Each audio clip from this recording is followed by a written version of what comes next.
চলছে সংবাদ পরিবর্তন।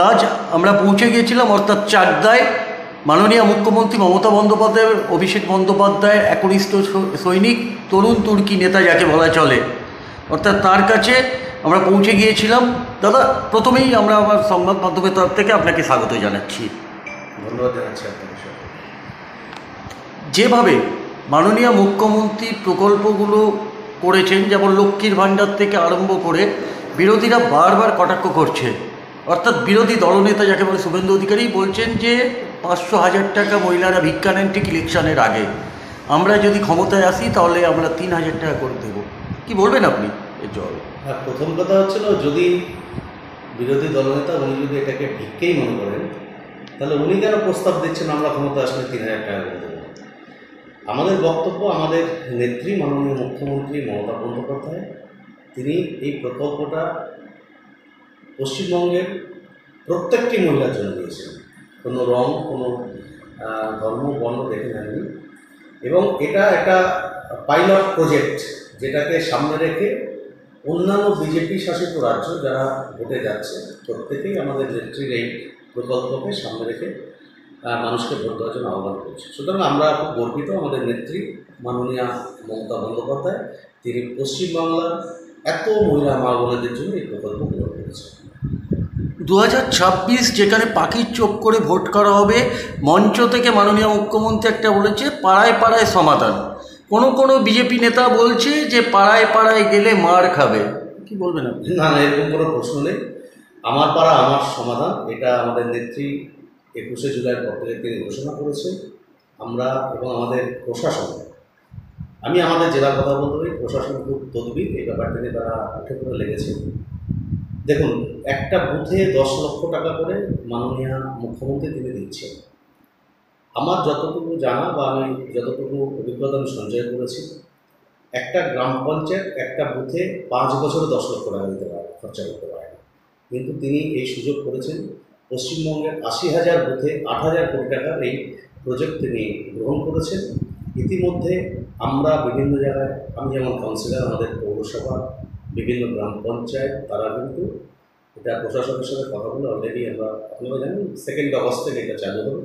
3টে করে বুথ নিয়ে ক্যাম্প হবে, প্রচুর মানুষ এতে উপকৃত হবে। এটা ধরুন, আমার বুথে আমার কোনো রাস্তার প্রয়োজন, আমার কোনো বৈদ্যুতিক আলোর দরকার আছে, পানীয় জলের ব্যবস্থা করতে হবে, কি অঙ্গনওয়াড়ি সেন্টার আছে তার ছাদ নেই, শেডের ব্যবস্থা করতে হবে, এগুলো আমরা এই টাকার মধ্যে করতে পারবো। এটা খুবই উপকার হয় মানুষের। দেখা যাচ্ছে 2026-এর আগে এনআরসি সিএ নিয়ে আবার নাড়াচাড়া দিচ্ছে, মানুষকে কতটা ভয়ভীতিতে রয়েছে, সেগুলো আপনারা কীভাবে করছেন দেখছেন? এনআরসি নিয়ে হচ্ছে এসআইআর করছে, আপনারা জানেন, যেটা স্পেশাল ইন্টেন্সিভ রিভিউ বিহারে অলরেডি হচ্ছে। এটা নিয়ে আমাদের দল এবং আমাদের নেত্রী মমতা বন্দ্যোপাধ্যায়, আমাদের নেতা অভিষেক বন্দ্যোপাধ্যায় ইতিমধ্যে আন্দোলনের ডাক দিয়েছেন। সবচাইতে বড় কথা, আমরা প্রথম থেকে বলে আসছি, একমাত্র দল তৃণমূল কংগ্রেস এবং আমাদের নেত্রী মমতা বন্দ্যোপাধ্যায় প্রথম থেকে আমরা বলে আসছি, যারা আমাদের দেশে বসবাস করেন, যাদের ভোটার কার্ড, যাদের রেশন কার্ড, যাদের আধার কার্ড আছে, তারা সকলেই আমাদের দেশের নাগরিক। আমরা এটাকে মান্যতা দিই না। আর আমরা মনে করি, হ্যাঁ, তা সুতরাং আমরা এগুলো আগেই বলেছি। আমাদের নেত্রী বলেছেন যে আমরা এই এনআরসি আমরা মানি না। আর যেটা এখন নতুন করে একটা হয়েছে, আপনারা জানেন, যেটা বিহারে হয়েছে এসআইআর, সেটা নিয়ে প্রোটেস্ট আমাদের সাংসদরা পার্লামেন্টে করছে এবং আমাদের দল তৃণমূল কংগ্রেস রাস্তায় নেমে আন্দোলনে নেমেছে। যখন আপনার 2026 যখন ভোট হবে, তার আগে শেষ 25-এ আপনার 2025 শেষ 21শে জুলাই হলো, তার আগে দেখা গেল প্রধানমন্ত্রী নরেন্দ্র মোদীকে কলকাতার মাটিতে পা রাখতে, এবং উনি বলেছিলেন একদিন যে মমতা বন্দ্যোপাধ্যায় বাংলার কৃষ্টি, বাংলার কালচার জানেন না, উনি মা লক্ষ্মী, মা দুর্গা, কালী পুজো হতে দেন না। আজকে সেই প্রধানমন্ত্রীকে দেখা গেল যে মা দুর্গা, মা কালীর নাম নিতে। তাহলে কি সমীকরণ উনি করার চেষ্টা করছেন? ঠেলায় না পড়লে বেড়াল গাছে হবে না। এতদিন জয় শ্রীরাম শুনেছি, এখন নতুন করে দুর্গাপুরে শুনলাম জয় মা দুর্গা, জয় মা কালী। আর যেটা মমতা বন্দ্যোপাধ্যায়ের বিরুদ্ধে ওনারা আগাগোড়া বলেন যে মমতা বন্দ্যোপাধ্যায় পুজো করতে দেন না। আপনারা জানেন বিভিন্ন পুজো কমিটিকে দিদি 10,000 টাকা থেকে শুরু করে আজকে 1 লাখ টাকা পর্যন্ত তিনি সরকারের থেকে অনুদান দিচ্ছেন, যাতে ইন্সপায়ার করছেন, যাতে মানুষ পুজোমুখী হয়। এবং আমরা এই দুর্গাপুজোকে কার্নিভালের রূপ দিয়েছি মাননীয় মুখ্যমন্ত্রী মমতা বন্দ্যোপাধ্যায়ের নেতৃত্বে, এবং বিশ্ববন্দিত হয়েছে। আপনারা সকলেই জানেন ওনারা এগুলো ভোটের রাজনীতি করছেন, কিন্তু আমরা যারা বাংলায় বসবাস করি আমরা জানি আমাদের নেত্রী এবং আমরা যারা এখানে থাকি আমরা প্রত্যেকটা ধর্মের মানুষ, তাদের হিন্দুদের পুজো বলুন, মুসলিমদের অনুষ্ঠান বলুন, মহরম বলুন, ঈদ বলুন, খ্রিস্টানদের 25শে ডিসেম্বর বলুন, আমরা সব কিছু একসাথে পালন করি। সুতরাং ওনার মুখ থেকে আমরা ধর্মের কাহিনী শুনব।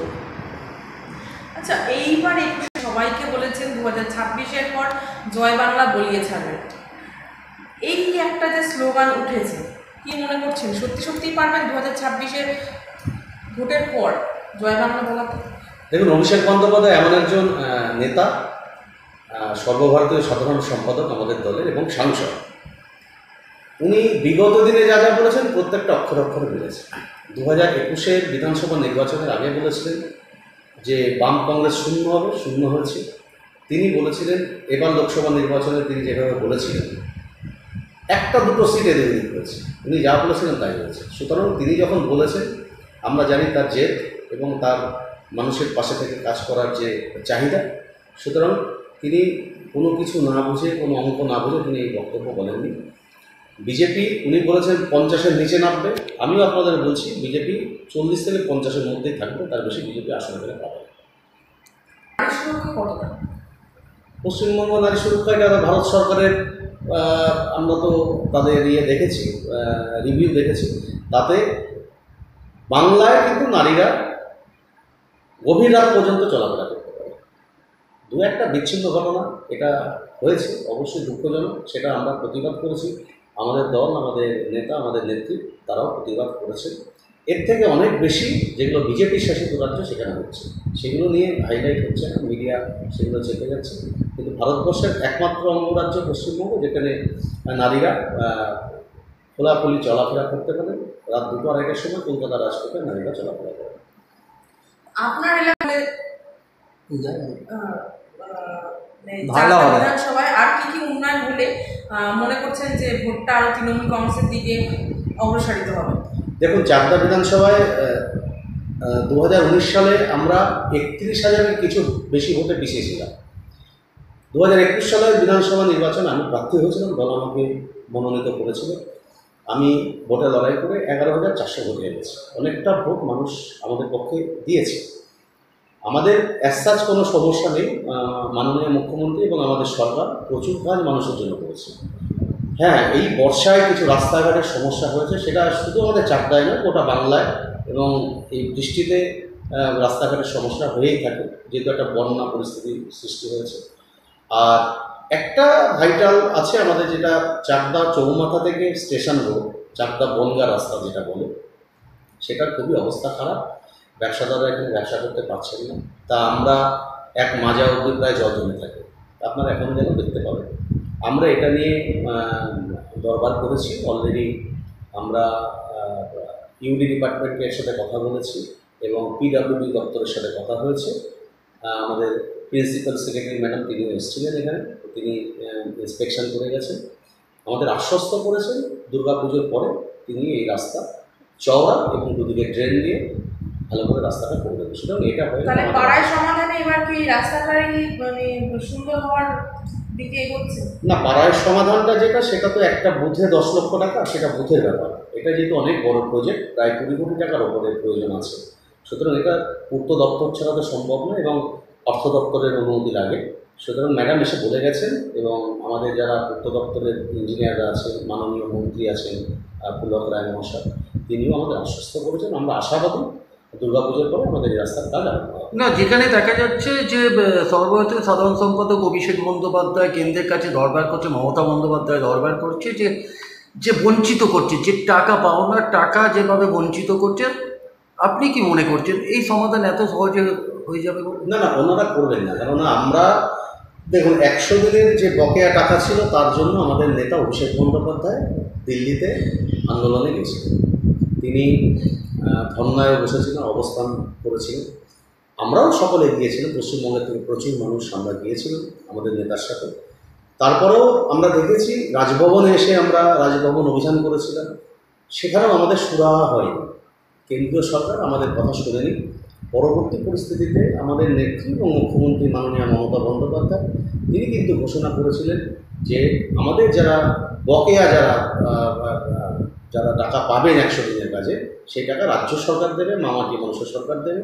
তার কথা মতন তিনি কাজ করেছেন এবং তিনি প্রত্যেকটা গ্রাম পঞ্চায়েত ধরে ধরে লিস্ট করে, আমরা জানি আমাদের এলাকাতেও সবাই তাদের টাকা রাজ্য সরকার পেমেন্ট অলরেডি করে দিয়েছে। সুতরাং আমরা বিশ্বাসী আমাদের নেত্রী যা বলেন সেভাবে কাজ হবে।